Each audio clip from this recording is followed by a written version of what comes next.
Today, we become legends. So continuing the series of one tip for every Smite god, today we cover Guardians. If you like these types of guide videos, subscribe to the channel so you don't miss the Mage and Hunter videos coming soon. We're getting close to 100k and we'd love to have you along for the ride. These tips are meant to be quick and not require tons of experience with the god to get you started, but without further ado, let's jump in. So first up we have Ares. Make sure to space your chains. Instead of firing all 3 chains one after another, wait 2 seconds before firing the next one. They cripple for 4 seconds total each, so if you wait 2 seconds between each one, you can get a total of 8 seconds of cripple, which is just devastating. Spamming the chains results in almost half effectiveness, both in terms of damage because you get less ticks overall, and CC time. If you're in close range, you can also weave in an auto attack between each chain for a little bit of extra damage and to remind yourself that you need to wait. Artio. Both Artio's ultimate and passive provide really strong yet overlooked passive effects. The passive shreds 12% protections from the enemy, and the ult provides 24% movement speed and 80 MP5, much needed when you spam as many abilities as Artio does. Both these effects stack the same way, simply from hitting enemies with abilities, and both last 6 seconds. So make sure to always tag an enemy at least once every 6 seconds to keep these buffs and debuffs active and at high stacks. They're a huge part of why Artio does so much work, and they're always going on in the background giving you extra benefits, even if you don't notice. Athena. You don't always need to pop shield wall before taunting. In the late game, it's often better to just dash or blink in and instantly taunt the enemy to catch them off guard and give them no time to jump or dash away. Later in the game, your shield wall damage is pretty negligible compared to your ADC or mage shredding the enemy you taunted, and it's much more important to actually land that critical CC and give the enemy no chance to escape. This is for support and solo Athena, of course. If you're jungling her and have a bit more damage in your build, this could change. Atlas. Kinetic Charge, Atlas's dash, is great for removing slows from allies, but it doesn't have to be used that way. It's also just really good as an engage or disengage tool to speed up your whole team. The increased movement speed applies regardless of if any slows were cleansed, so you can just run your whole team into or out of fights at 35% increased speed and essentially have an extremely low cooldown sprint relic. Pretty crazy. Bacchus. While engaging with belly flop is often better because it's harder to react to and has more range than his burp, it can be good as Bacchus to engage with burp first, then do belly flop afterwards. Knockups in Smite suffer no diminishing returns but apply 2 stacks of it, whereas the stun from burp does suffer from DR but only applies 1 stack of it. Therefore, you can get more effective total CC by doing burp first so it won't get any DR, and then the flop also won't get any DR because it's a knockup. If you do it the other way around, the burp will have 40% reduced duration because the knockup is applying 2 stacks of DR which do 20% each. This is mostly good against gods with no jump or that have already used their jump, but even if they do jump out of your burp, you can just follow them with belly flop anyway and still confirm the CC and burn their jump, which is very valuable in Smite. Just another option for you to engage as Bacchus. You don't always have to do it this way, but it's there for you. Cabrakan. Make sure to use your 2 stun before your 1 if possible when you engage. This is again because of diminishing returns. Cabrakan's 1 is specifically exempt from any DR and will be full duration regardless. Whereas the 2 doesn't have this same effect and will be 20% shorter if you use it after the 1 instead of before the 1. Cerberus. One of Cerb's biggest counters are gods with on-demand knock-up immunity on short cooldowns. For example, Thor with his 3, Nagi with her 1, or Guan Yu with his 2 and 3. This is because Cerb's ult knocks up first, then pulls, and if the knock-up misses, the pull misses. So try to wait for or force these knock-up immune abilities out of people before ulting these targets as Cerberus, since they can easily deny your whole ult by pressing their knock-up immunity before it hits. This is of course the same with CC immunity in general, but often these knock-up immune abilities sacrifice a lot less to burn on immuning a Cerberus ult, and it can feel really bad to lose your ult to a Guan Yu just pressing 3. So try to keep track of those cooldowns as best you can before going in for an ult. Cthulhu. Sanity Break's damage reduction effect is extremely underappreciated, as it can reduce damage by up to 30% for 6 seconds with a cooldown of 10 seconds. That means at max CDR you can have a permanent debuff on the enemy that makes them deal 30% less damage to you.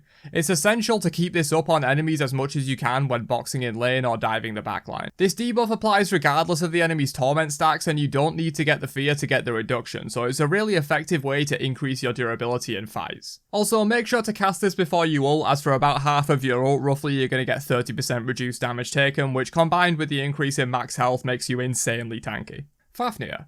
Damage dealt by Fafnir's 2 counts as his own ability damage. This is great for effective farming as you can buff your ally before they clear the wave and immediately start rotating. You'll still get the assists on the minions regardless of if you were in assist range or not, because technically you dealt damage to the minions at the same time your ally did, and so you get the assist. This ability also allows for cool but probably not meta interactions with on ability hit item effects such as Gem of Isolation that would apply a slow to every ability or auto attack the buffed ally hits, since again Fafnir deals ability damage to the target. Ganesha. Don't underestimate Ganesha's ability to burn objectives and titans with his ultimate. Believe it or not, Ganesha ult is actually the highest damage ability in total in the whole game. Now, a player is never going to stand on that boundary for the whole 6 seconds, but an AI like a Gold Fury, Fire Giant or Titan will do just that. While this application has been nerfed since Ganesha's release and minions, jungle monsters and titans now only take 40% of the damage, it's still 1260 plus 202% of magical power towards burning down objectives and titans. That's not enormously far off how much Anubis ult does to objectives, and everyone knows how strong that is for secure. Geb. Sometimes it's better to wait for a good cleanse opportunity with Geb's shield than just trying to shield a bit of damage. Obviously, don't let your ally die or take a ridiculous amount, but the cleanse is an extremely underrated part of this ability and can be worth just as much if not more than the up to 550 HP this gives. CC and Smite can be as good as death, and cleansing off the stun from a Thor's wall saves just as much damage as shielding the double tap that would come after. Don't always be saving it for a good cleanse, but keep in mind that your backliners will die to being hard CC just as often as they will die to a big fat rar ult hitting them. Jormungandr. Make sure to use all or most of your basic abilities before ulting. Adding up all the animation time plus the 2 seconds you can wait in between hits, Yorm can spend upwards of 10 seconds completely immune to buy time, and with a bit of CDR this can completely refresh your cooldowns when you're done ulting, even if you cast your stuff right before using the ult.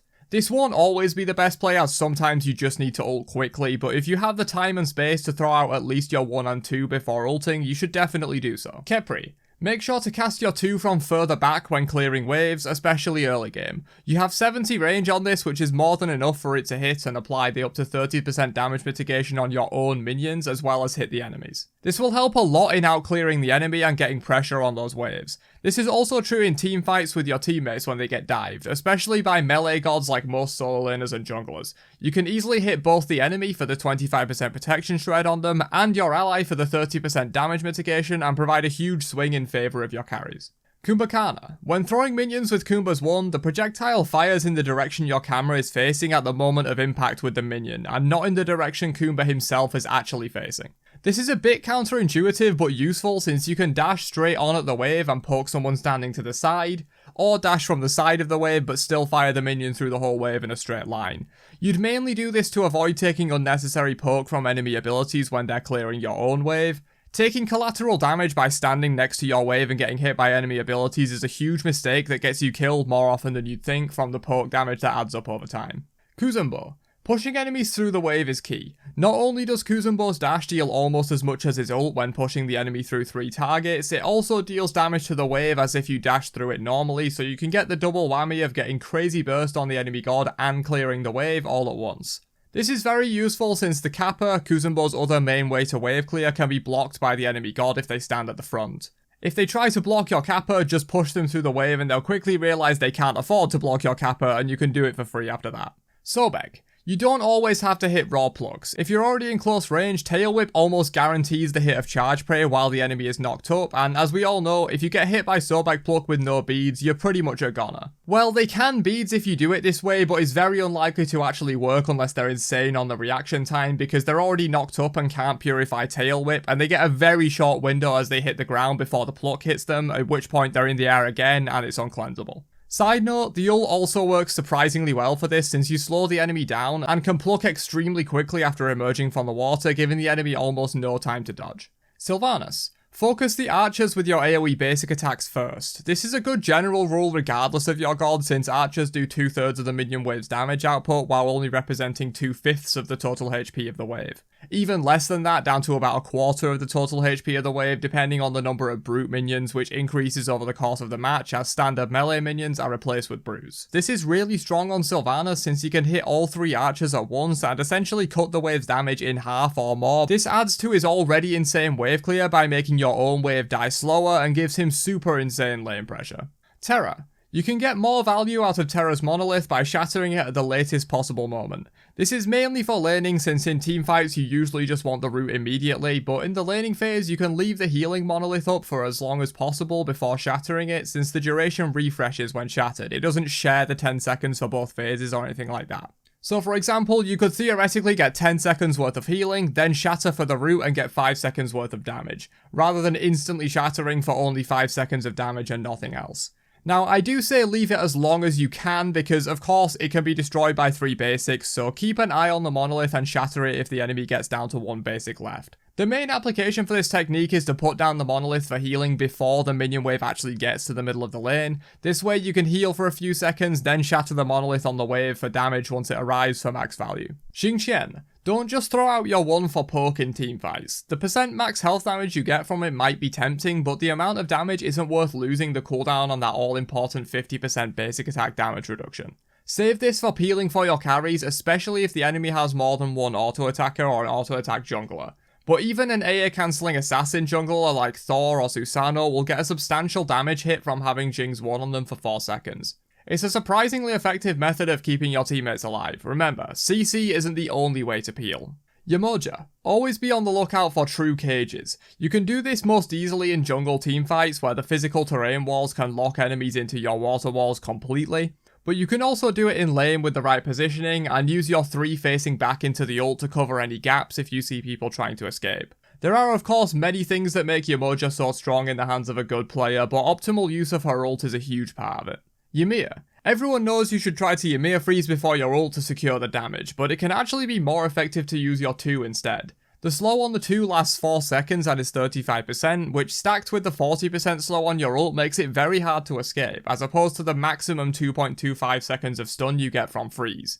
You get 4 seconds of slow from your 2 instead. However, diminishing returns makes the freeze often hit for even less than 2.25 seconds, whereas slows aren't subject to DR in the same way that hard CCs are. They are reduced by a formula, but not quite as hard as DR. In the case of Ymir's 35% and 40% slows, they add up to 75% and then are run through this formula for a total of 56% slow, whereas DR can reduce Ymir freeze as low as 0.5 seconds of stun. This slow is much more reliable for securing your ult, especially in combination with your wall, as they would have to run around or away from your wall while slowed by 56%, and then you can save freeze for confirming your teammates' damage more easily. But that's all I got for 1 tip for every Guardian in Smite. Drop your own tips below if you think I missed any for your main, and I'll catch you guys in another one later on. Have a great day, and peace out, you nerds.